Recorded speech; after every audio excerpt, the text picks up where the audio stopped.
Imperial Elections. Elections are the foundation of our democracy. You walk into the local election office and enter the voting booth. Looking at the voting machine, which is secretly being controlled by the Illuminati, you cast a vote between two choices, Mr. Asshole and Mr. Evil. You despair and contemplate how it got this bad.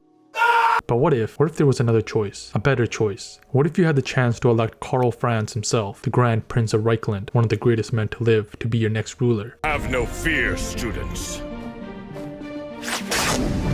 Because I am here! Well, you can't, but the citizens of the Empire can. The Empire man has seen many great emperors come and go and leave their mark, whether it be Magnus the Pious or Karl Franz. But how did these men become emperors, you might ask? You see, the Empire man, which is the predominant human faction in Warhammer fantasy, is unique as far as fantasy goes, for it has a monarchy, but one that is elected, accountable, and technically isn't hereditary. The Empire man in Warhammer fantasy differs from his 40k Imperium man brother in the sense that the people of the Empire can vote for a new emperor when the old one dies or becomes comatose. You see, the Empire believes in concepts such as moving forward, which is a thought that will get you killed in 40k. The only thing a citizen in the Imperium man can vote for is how quickly they want to die. In this video, I want to discuss to you how emperors of the Empire are elected. So sit back and enjoy the video. Imperial Elections. Now, when I said that the citizens of the Empire can vote for the Emperor, I obviously didn't mean pretty much all women, elves, Bretonnians, dwarves, ogres, most men, lizard men. Nope, get them all out of here. Essentially, 99.9999999% of the Empire has no voting rights. You see, the Emperor is actually selected by 15 electors. Yes, only 15 people. Look, it's an electoral monarchy, not a liberal democracy. Honestly, we should be pretty happy that this exists in the first place. Pretty progressive, all things considered. The system of electing emperors itself has existed almost since the beginning of the Empire. When Sigmar united the barbaric human tribes, he was automatically chosen as the first emperor. However, after 50 years of ruling, Sigmar abdicated the throne without any heirs, and just suddenly disappeared. Because of this, the leading council of the Empire couldn't decide amongst themselves who should succeed him. Everyone wanted the throne for themselves, naturally. For the time, it appeared that the Empire may fall into a civil war, with leading nobles battling for total power. But luckily, cooler heads prevailed, and it was decided that the emperors would instead be elected, thereby allowing the different noble families a chance at the throne through peaceful and legal means. Now, every time an emperor dies, the 15 electors meet together to choose the next. 10 of these members are known as the Elector Count, who rule over their own imperial provinces. These positions are hereditary and are passed from parent to child. Each of these men and one woman have a single vote and can nominate themselves or another Elector Count for the position of emperor. So essentially, the top nobles in the Empire elect the next emperor. In addition, you have 5 other electors. These members can vote, but are not eligible to be emperor themselves. They also don't have any provinces to rule. This includes the Grand Theonagus, the 2 Arch-Electors of the Cult of Sigmar, Ir Ulik of the Cult of Ulik, and for some reason the Elder Amut, who represents all the midgets of the Empire. Of these 5 extra electors, 4 of them are religious members. I mean, separation of state and church, am I right? This collection of electors give a wide representation of the Empire, or at least as wide as you can get with 15 extremely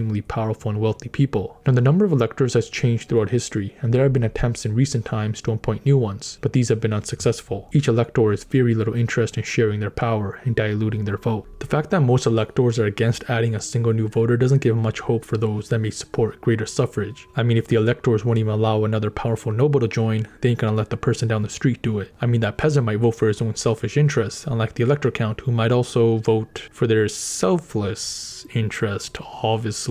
Overall, this system is somewhat reminiscent of the Electoral College in the United States, where each state has an elector that casts a vote on its behalf, except you also have the Pope and some bishops voting. Anyhow, when at least one Elector Count has been nominated for the position of emperor, the election will begin. Each elector will cast one vote of their choosing. Whoever gets the most votes becomes the emperor. Essentially, the Empire has a first past the post voting system. Now, you might be wondering who votes for the Elector Counts. Who votes for the extra 5 electors? Is anyone going to hold them accountable?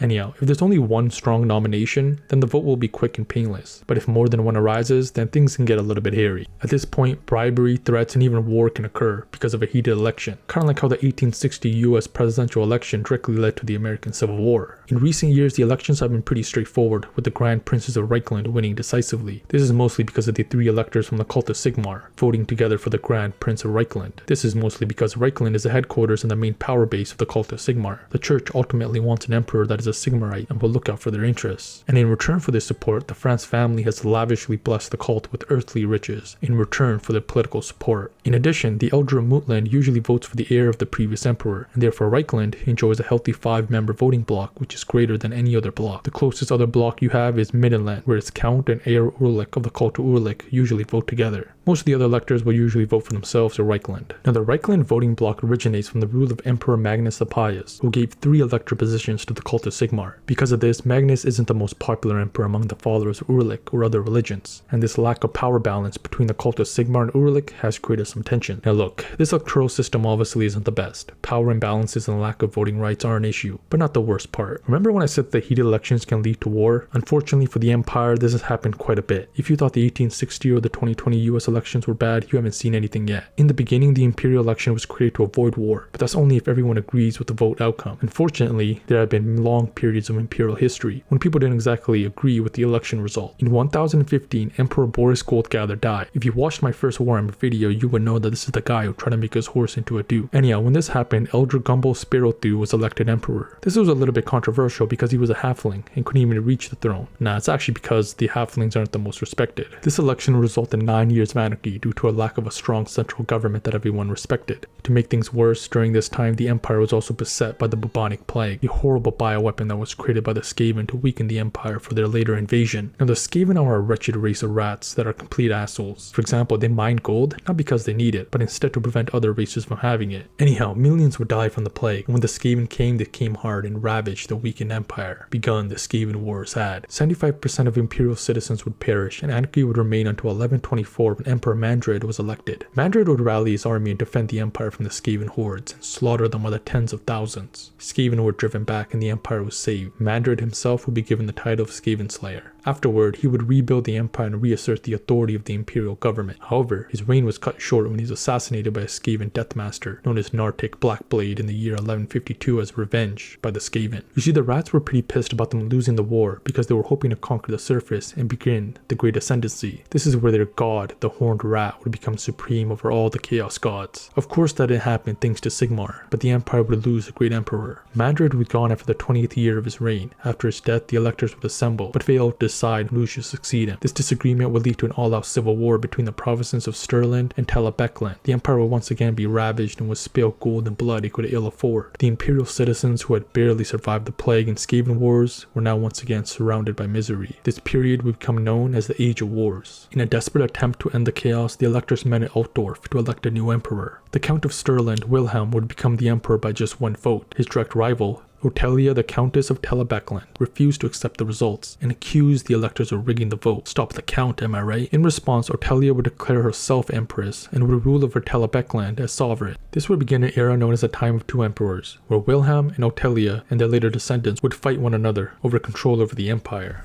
For the next 1,000 years, Telebeckland didn't participate in the elections, and Otelia's descendants would continue to claim themselves as the true monarchs, never accepting the results of the imperial election. The empire would have 2 emperors, one true and the other a pretender. Eventually in 1547, things would get a lot worse when the Count of Middenheim declared himself the descendant of Mandred and the real, true emperor. I mean, trust me guys, I got the blood. Now the empire had 3 emperors who battled against one another. During this time, imperial elections were practically abandoned, and whoever could command the most power would be the emperor. The political order established after Sigmar to keep the peace had fallen. The empire was disunited and on the verge of collapse. For centuries, there was nothing but chaos. It appeared that the empire was doomed to be in a constant state of war. That was until the rise of Magnus the Pious. During this time, the world was invaded by a large chaos horde led by the ever-chosen Azavar Kul. The chaos hordes devastated Kislev and destroyed the city of Prague. The world faced an existential threat, and petty imperial politics were finally put aside for the good of humanity. The Great War against chaos would bring the Imperials back together when they knew that anything but would lead to their destruction. Magnus would rally the empire and convince the opposing elector counts to put aside their differences and unite together. He would assemble a new imperial army and march north to assist Kislev. With the dwarves, Kislev, elves, and now a united empire behind him, he would defeat the chaos horde and slay the ever-chosen in single combat. The world was saved and chaos was driven back for the time being. Upon his return back south to the empire, he was overwhelmingly elected as the next emperor in 2304. Under his reign, 1,000 years of chaos was put to an end. Magnus would work to rebuild the empire's infrastructure, root out corruption and rebuild foreign relations, and most importantly, re-establish imperial authority. Ever since this time, the empire has been united under one emperor. The imperial electoral system is anything but perfect. Sometimes great emperors are elected, such as Magnus the Pious, Mandred, or Karl Franz, men who are competent and help the empire in its darkest time. But more often than not, the electoral system produces a lot of bad emperors as well. Even after the rise of Magnus, bad emperors continue to be elected from time to time. But what can the electors do to prevent more civil wars? Well, the electors have now essentially given themselves the power of impeachment. Now, you've probably heard the word impeachment when it comes to US presidents, and the same principle essentially applies to the empire. The electoral council can get together and vote an emperor out. One good example would be Emperor Dietrich IV. You see, this was a greedy emperor who was bribed by the rulers of Marienburg. Marienburg was a wealthy port city, and they managed to secure their independence from the empire by bribing the emperor. I mean, giving the city away would be like the president of the United States giving New York City its own independence. The empire lost a major source of economic activity and tax revenue. This event caused a major political scandal and resulted in the emperor being impeached and removed from power. Afterward, Wilhelm the Wise, the Grand Prince of Riekland, was elected emperor. Since that time, Riekland has kept the throne. Today, as the empire grows economically and becomes more mercantile, outside forces such as wealthy merchants have begun to acquire more influence in imperial elections. Many prefer an emperor who is willing to expand and protect trade, and these merchants are willing to bribe and lobby anyone willing. Their pockets are deep, and some merchants have begun to surpass even some elector counts in terms of power and influence. It is logical to assume that these merchants and industrial classes will eventually begin to push for direct electoral power,